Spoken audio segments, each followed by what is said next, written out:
एक छोटे से गांव में भगवती नाम की एक औरत अपने 2 बच्चों के साथ रहती थी। भगवती के पति का स्वर्गवास कुछ समय पहले ही हुआ था और उसका पति जमींदार के यहाँ खेती बाड़ी किया करता था। पति के गुजरने के बाद भगवती जाकर जमींदार से मिलती है और अपने पति की जगह काम पर रखने के लिए जमींदार से प्रार्थना करती है। जमींदार की पत्नी एक भली औरत थी। वो भगवती का दुख समझ जाती है और अपने पति से कहती है कि इसको काम पर रख लो। भगवती माँ दुर्गा को बहुत मानती थी। सुबह नियम से उठकर वो माँ दुर्गा की पूजा करने के बाद अपने घर का काम करती और फिर बच्चों को उठाकर उन्हें स्कूल भेजती। उसके बाद वो जमींदार के यहाँ खेतों में काम करने जाती। वहां पर और भी किसान काम करते थे। भगवती को अपने बीच काम करता हुआ देखकर क्या दिन आ गए हैं। अब तो हम किसानों के बीच में एक औरत आकर काम कर रही है। अरे भाई, औरतों के इतने काम होते हैं, उनमें से कोई काम कर लेती। उनकी बातें सुनने के बाद भगवती को बहुत बुरा लगता है और वो उनके पास जाकर बोलती है, भैया जी, आप लोग मेरे से बिल्कुल भी परेशान ना हो। आपने सही कहा, औरतें और भी काम करती हैं। सिलाई कढ़ाई मुझे आती नहीं। गांव में सब हम जैसे ही लोग हैं। किसके घर जाकर झाड़ू पोछा करूं? ले देकर बस यही एक काम बचता है। किसान के घर पैदा हुई, किसान के घर ब्याही गई। जो सीखा है वही कर रही हूं और आप लोगों से हाथ जोड़कर विनती है, मुझे मेरा काम करने दो। नवरात्रि शुरू होने वाले थे। जमींदार की पत्नी भगवती को बुलाकर कहती है, भगवती, मैंने सुना है कि तुम बहुत अच्छा भजन गाती हो। नवरात्रि शुरू होने वाले हैं। शाम के समय थोड़ा सा टाइम निकालकर भजन कीर्तन करवाने में मेरी मदद करना। ठीक है मालकिन, माता रानी का तो कोई भी काम बोलो, मैं समय निकाल ही लूंगी। भगवती अपने घर जाकर अपने बच्चों के लिए खाना बनाती है और फिर उनके साथ बैठकर बातें करती है। भगवती की यही रोज एक दिनचर्या थी। 2 दिन बाद नवरात्रि शुरू थी।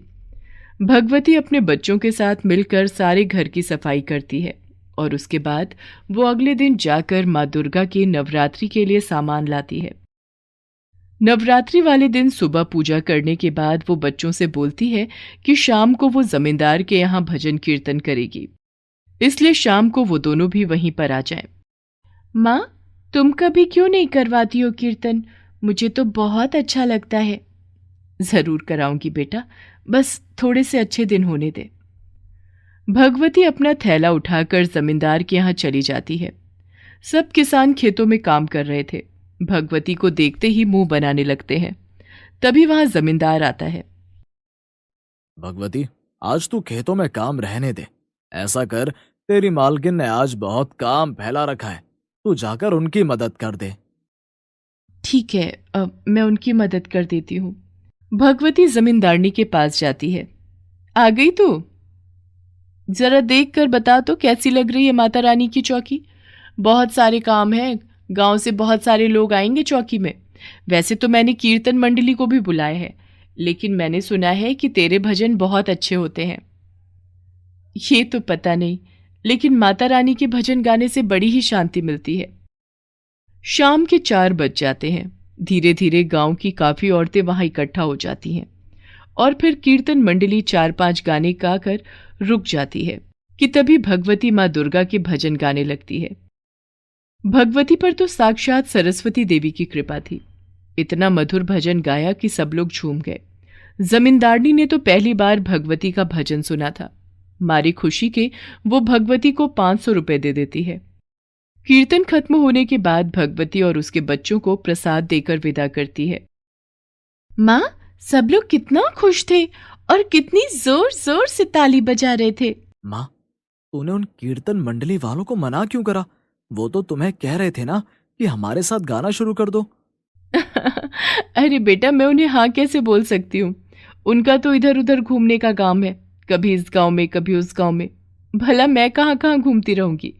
मुझे तो ऐसा काम चाहिए कि सुबह करूं, शाम को आकर अपने बच्चों के साथ घर पर समय बिताऊं। भगवती ने 9 दिन का उपवास रखा था। फिर वो माता रानी के लिए उपवास का खाना बनाती है और सब लोग खाना खाकर सो जाते हैं। अगले दिन सुबह भगवती जमींदार के यहाँ पर जाती है। जमींदार ने शहर से जो खाद मंगाया था वो खेतों के किनारे ही रखा हुआ था। भगवती, शहर से ये खाद आ गई है। मैंने सुना है कि तूने नवरात्रों के उपवास रखे हैं, इसलिए ज्यादा मेहनत वाला काम नहीं दूंगा। बस तू सारे खेत में रोजाना थोड़ा थोड़ा करके खाद डाल दे। आप बहुत दयालु हैं जमींदार साहब। ठीक है, मैं खाद डालती हूँ। भगवती खाद को मिलाने लगती है। उसे खाद में से बड़ी अजीब सी तीखी सी गंध आती है। तभी वो काम कर रहे किसान को आवाज देती है, जग्गू भैया जरा इधर तो आना। अब क्या हुआ? भैया जरा देखना तो, ये खाद जो जमींदार साहब लाए हैं, इसमें से मुझे ही गंध आ रही है या आपको भी? खाद को अच्छे से हाथ में लेकर सूंघने के बाद जग्गू कहता है, नहीं, मुझे तो कोई गंध नहीं आ रही। भगवती थोड़ा सा परेशान हो जाती है क्योंकि उसने आज तक ऐसी गंध कभी नहीं सूंघी थी। वो सारे खेतों में खाद डालने लगती है। खाद डालते डालते शाम होने को आ गई थी। वो बाकी का बचा काम समेटकर वहां से चली जाती है और घर आकर पूजा अर्चना करने के बाद उपवास का खाना बनाती है। आज तेरे हाथ इतने लाल क्यों हो रहे हैं? ऐसा लग रहा है जैसे जल गए हो। हाँ बेटा, इनमें जलन भी बहुत हो रही है। जमींदार साहब ने खाद दिया था, खेतों में डाला तो उसके बाद से मेरे हाथ इसी तरह से जल रहे हैं। रोहित रसोई से सरसों का तेल उठा लाता है और माँ के हाथों पर लगाने लगता है। अगले दिन सुबह भगवती जब खेतों में पहुंचती है तो जमींदार और सब किसान वहां पर खड़े हुए थे। मालिक, मैंने तो अपनी इन्हीं आंखों से देखा था। भगवती खाद में कुछ मिला रही थी। जब मैंने पूछा तो कहने लगी कि कुछ नहीं, मैं तो बस खाद को ऊपर नीचे कर रही हूँ। हाँ हाँ जमींदार साहब, मैंने भी देखा था भगवती को। शाम को जाते समय उसके हाथ भी जले जले से लग रहे थे। भगवती को समझ नहीं आ रहा था कि आखिर उसका नाम बार बार क्यों लिया जा रहा है। वो जाकर जमींदार को नमस्ते करती है और उसके बाद, भगवती, मैंने सोचा कि नवरात्रे चल रहे हैं, तेरे व्रत चल रहे होंगे, तो तुझे कोई भारी काम ना दूं, और तूने तो मेरे खेतों में आग ही लगा दी। अच्छी भली खड़ी फसल को जलाकर राख कर दिया। सच सच बता, क्या मिलाया था तूने खाद में और किसके कहने पर यह सब किया? नहीं नहीं मालिक, मैंने तो कुछ नहीं किया। आपने जो खाद दिया था वही खेतों में डाला। हाँ, जब मैंने खाद की बोरी खोली थी तब उसमें से एक बड़ी गंध आ रही थी। मैंने जग्गू को बुलाकर पूछा भी था। नहीं नहीं मालिक, ये झूठ बोल रही है। मैं आया जरूर था, लेकिन मैंने इसे खाद में कुछ मिलाते हुए देखा था। माँ दुर्गा के व्रत रखे हुए हैं जमींदार साहब, झूठ नहीं बोलूंगी। और फिर भला आपको नुकसान पहुंचाकर मुझे क्या मिलेगा?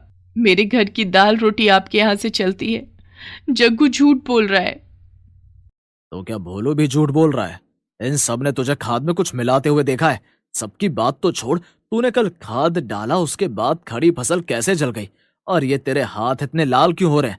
मैंने तो तुझ पर दया कर अपने पास रख लिया, ये सिला दिया तूने मुझे। आज के बाद यहाँ आने की जरूरत नहीं है। अपना हिसाब ले और चली जा यहाँ से। भगवती अपने आंसू पोंछते हुए वापस घर आ जाती है और माता रानी के सामने बैठकर, माता रानी, मुझे तो समझ में नहीं आ रहा। मैं तो वैसे ही इतनी दुखी हूँ, ऊपर से वो सब लोग जमींदार साहब को झूठ क्यों बोल रहे थे?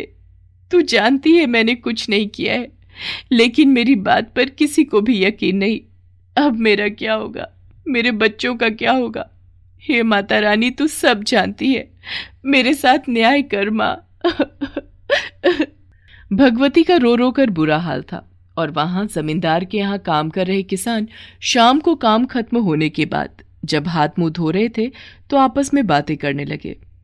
देखा, कितनी आसानी से हमने उससे पीछा छुड़वा लिया और जमींदार साहब को हमारी बातों पर यकीन भी हो गया। हाँ भाई, आज बड़ी शांति से काम किया। मैं तो थक गया था। रोज काम करती तो जमींदार साहब उसी के ही काम की तारीफ किया करते, जैसे हम लोग तो यहाँ पर झक मारने आते हैं। चलो भाइयों, टाइम हो गया, अब चलते हैं अपने अपने घर। उन सब की बातें वहीं पर खिड़की के पास खड़ी हुई जमींदारनी सुन लेती है। उसे तो पता ही नहीं था कि भगवती के साथ क्या हुआ है। मैंने सुना कि आज आपने भगवती को काम से निकाल दिया। नाम मत ले मेरे सामने उसका। नालायक कहीं की, मेरे खेतों को जला दिया और झूठ बोल रही थी कि मैंने कुछ नहीं किया। जमींदार साहब, सब किसानों ने भगवती के खिलाफ एक ही बात बोली और आपने यकीन कर लिया। मैंने अपने कानों से सुना है। वो लोग आपस में बात कर रहे थे कि उन्होंने ही खाद में कुछ मिलाया। उन्हें भगवती का यहाँ काम करना पसंद नहीं था, इसलिए उन्होंने भगवती के ऊपर इल्जाम लगाकर उसे यहाँ से निकलवा दिया। जमींदारनी की बात में इतना वजन था कि जमींदार को भी किसानों पर शक होता है। अगले दिन वो भगवती को भी बुलवा लेते हैं। जग्गू भोलू, तुम लोगों ने कल मुझसे झूठ बोला। मुझे रात को पता चला कि तुम लोगों ने ही खाद में कुछ मिलाया था। जमींदार ने हवा में तीर छोड़ा और वो सीधा जाकर लगा। दोनों को अपनी नौकरी खतरे में आते हुए देखकर वो जमींदार के पैरों में गिरकर माफी मांगने लगे। जमींदार ये देखकर हैरान हो गया। मालिक, हमें माफ कर दो। हम तो बस ये चाहते थे कि भगवती यहाँ काम ना करे। तुम लोगों को शर्म नहीं आई? उस बेचारी पर तो वैसे ही भगवान की मार थी। अपने बच्चों को पालने के लिए वो भी तो काम कर रही है, शर्म करो। जमींदार जग्गू और भोलू को निकाल देता है। नहीं नहीं जमींदार साहब, माता रानी के दिनों में इन्हें बेरोजगार मत कीजिए। अगर इन लोगों को मेरा यहाँ काम करना पसंद नहीं है तो मैं कोई और काम ढूंढ लूंगी। नहीं, इन लोगों की सजा ये है कि आज से भगवती तुम इन सब की हेड हो। आज से भगवती का हुक्म चलेगा। वो जैसा कहेगी अब तुम लोगों को वैसा ही काम करना होगा। जमींदारनी बड़ा खुश होती है। भगवती माता रानी को हाथ जोड़ धन्यवाद करती है कि उन्होंने उसके साथ न्याय किया और उसके बाद वो श्रद्धापूर्वक अपने नवरात्रि के व्रत पूरे करती है।